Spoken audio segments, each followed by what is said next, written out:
We have a huge focus on fresh produce. That's really what people know us for. I like to say our bread and butter is vegetables. This is Hourglass, the podcast for United Way of King County in Seattle.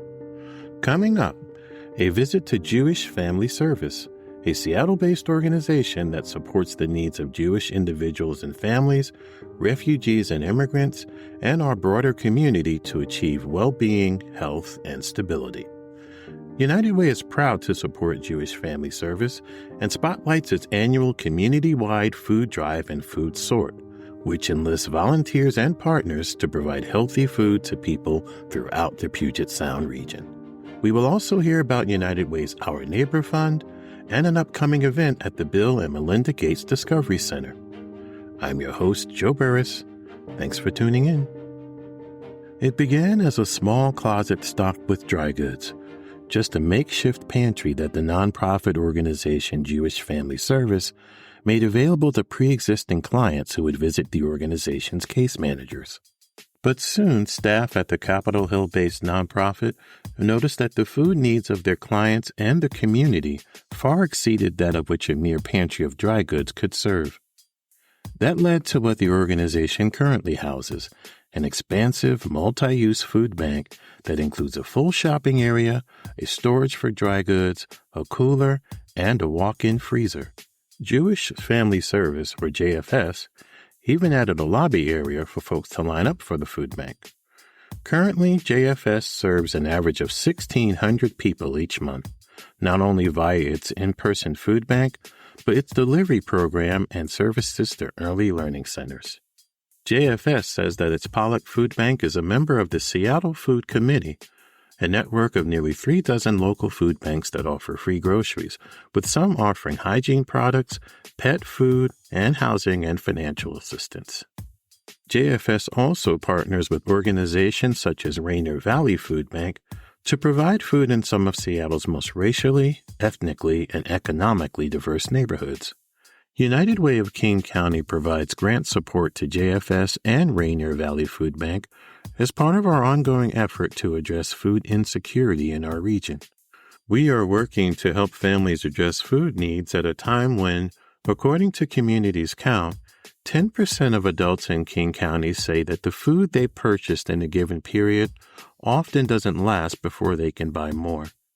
We are grateful for our partners that are as passionate as we are about providing fresh, nutritious, culturally specific food to our neighbors. Recently, we visited JFS and sat down with its food bank manager, Brian Sendell, and Rainier Valley Food Bank Director of Operations, Carrie Fay, to chat about their work. Here's what they had to say. Jewish Family Service has been around since 1892. We're a multi-service agency. We have many different programs to meet our community needs.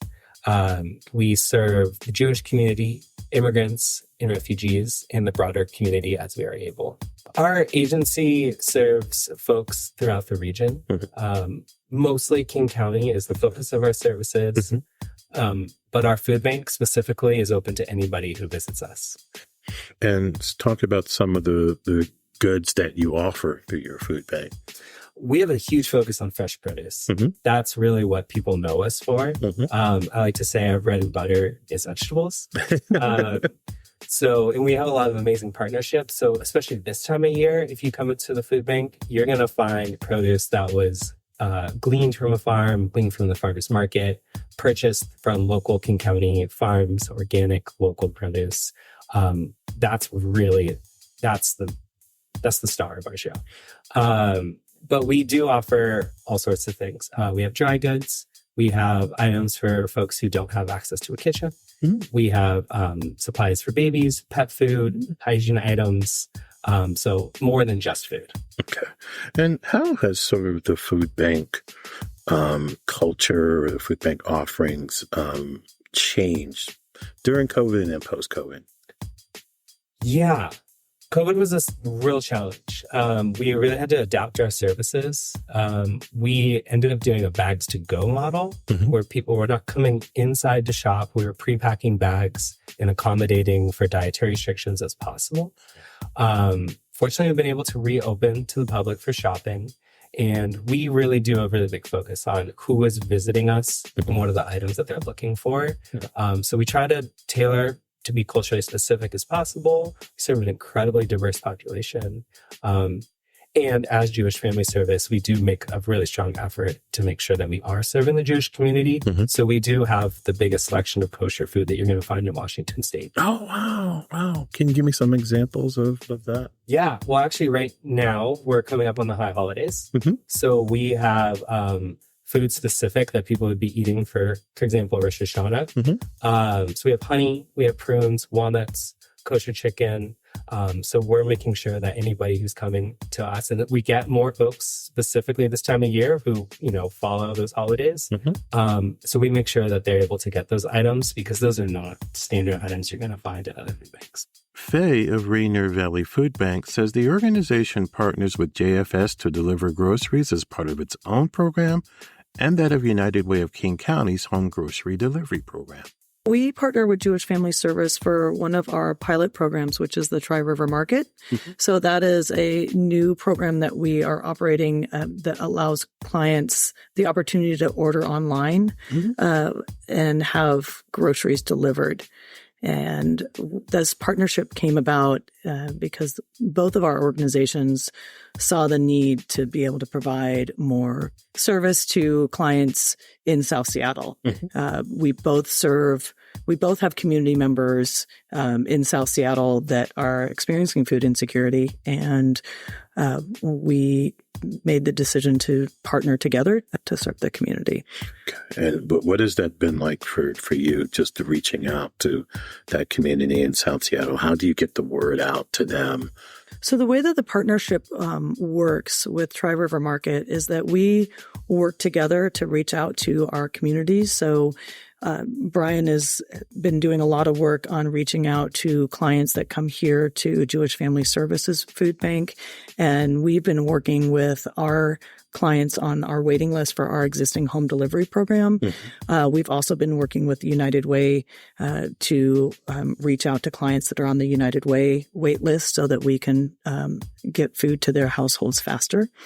We currently have about 200 clients in our service area, in our delivery area, that are on the wait list for United Way that we are contacting to try to transition over to our program so that we can start getting food to their households faster. Years ago, I never would have imagined food being delivered. You always had to go to a food bank, and there's a lot that comes with that. What have been some of the pluses and minuses to both?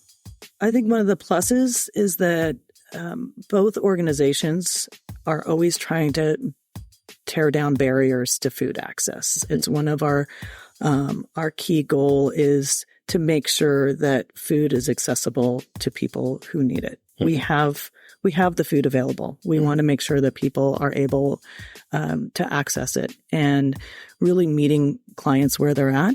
A lot of our clients are unable to come into the food bank, either because of stigma around coming into a food bank, because of the location of the food bank, the hours that we're open. So we want to be able to give clients as much opportunity as possible to be able to access food for their households. In October, JFS will provide access and opportunities with one of its biggest food events of the year, the community-wide food drive and food sort. It's a huge event. It's a huge undertaking. It's been going on for over a decade. It brings in 200 to 300 community members. And it really was a recognition of two things. It was one, that the food bank was serving a large number of people and we just needed more food. And the second thing is it really brings the Jewish community specifically together, the local synagogues. They are the ones who are raising all the product for us. And so it's really an opportunity for them to get involved. And then it's really that collision of two things. There's the need and also this community that was wanting to help. And so it's bringing those two things together for a huge, massive event where 30,000 pounds of food come in on one day. How much? 30,000 pounds. So it's a lot. We get a warehouse space that's rented out to us, which is very nice. So we set up in that warehouse for a day, and then 200 to 300 community members come in, and in a period of 2 hours, they sort all of that food into different categories. Okay. And then we bring that food back to our food bank in stages, not all at once, so that we have the dry goods that we need to make it throughout the year. How quickly do you move that much food? So we stagger it in a way that it lasts us all year. But it's probably the equivalent of 3 to 4 months of dry goods that we would give out to folks. On average, we're serving about 1,600 people. That's through multiple services. That's going to be our in-person food bank here at Capitol Hill, our home delivery service, the Tri-River Market.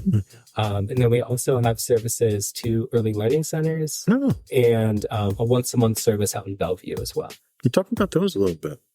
Yes. So we have our home delivery program. We're serving about 300 households all throughout King County. Similar to Tri-River Market, but not with the online ordering piece.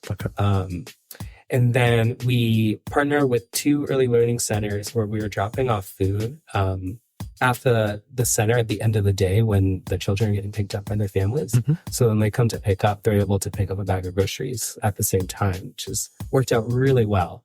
And we've gotten really, really amazing feedback from families about this.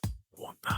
And what communities do you serve doing that? Yeah, so we are serving Wellspring Family Services in the Rainier Valley, a little bit north of Rainier Valley Food Bank, and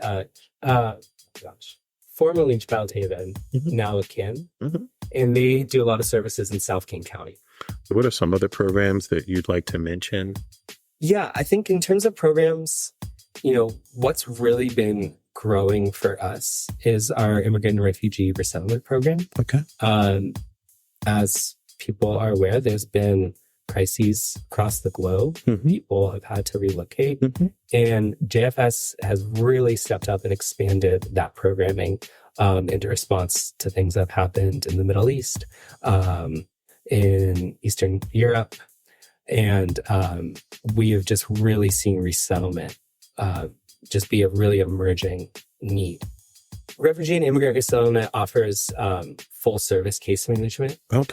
So it's identifying housing, it's identifying food, employment. It really is a full scope of resettling folks into this region.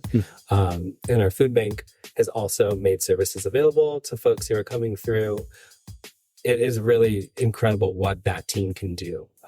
They're in a separate office down in Kent. And that is where a lot of the resettlement is happening. So it's really amazing for them to be right there in that community. The folks who work in that office are representative of the people who are coming through in terms of languages and through cultural understanding, and are really very skilled at helping them, adapt to living in a completely new environment. How does one program feed off the other? So yeah, it really is about, making those referrals, and knowing that, if someone is coming through the resettlement program and they're experiencing food insecurity, they know they can turn to us. And even if it's not our food bank that is able to provide the food, we have that referral network and we can get them connected with what service is going to make most sense for them. Or if we have folks who are coming through our food bank where we either need translation help or, some cultural service, we know that we can rely on them in terms of getting referrals, and it's having that connection. Sandell said that JFS's food bank and its other offerings gives him a sense of being part of the communities the organization serves. Everybody that I get to see, I see such a wide cross-section of people by being in the privilege of being in this position, working at the food bank. And I get to see, so many people going through so many different things in their lives. But for the most part, when people come to the food bank, they are in a very good place. They enjoy coming. We enjoy seeing them. They enjoy seeing us. I feel really great knowing what we're able to provide for people. And just knowing the impact that it's making on their lives. And just the stories we get to hear from people when they are able to share with us about,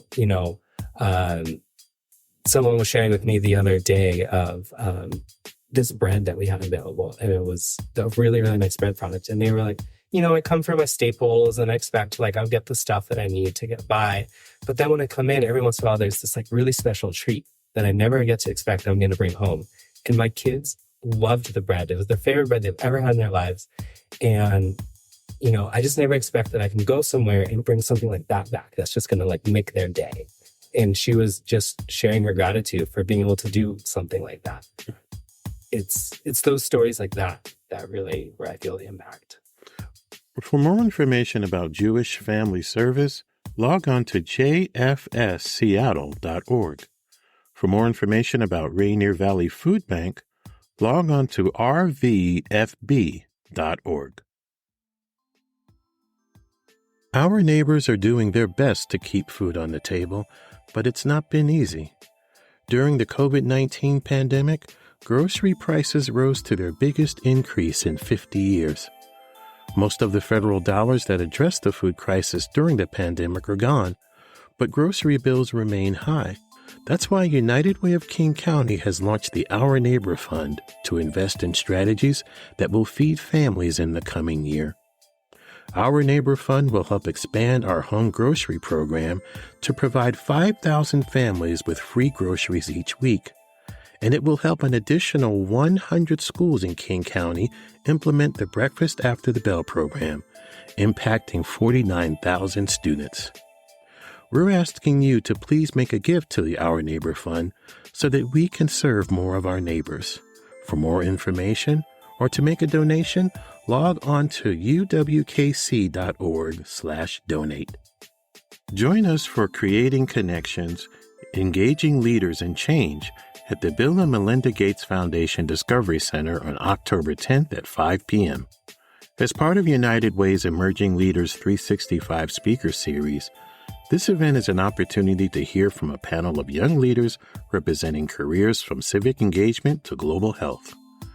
The young leaders will reflect on how their experiences shape their education and their career journeys. For more information, log on to uwkc.org/events. At United Way of King County, we are working side by side with communities to build an equitable future for everyone. Hourglass United Way is a podcast that highlights how we and our partners spend time making a difference in our communities. Our work is made possible by the generous donations from people like you. Please send comments and suggestions about our podcast to hourglassunitedway@gmail.com. To learn more about our work or to support United Way, log on to uwkc.org. I'm your host, Joe Burris. Thanks for listening. Until next time.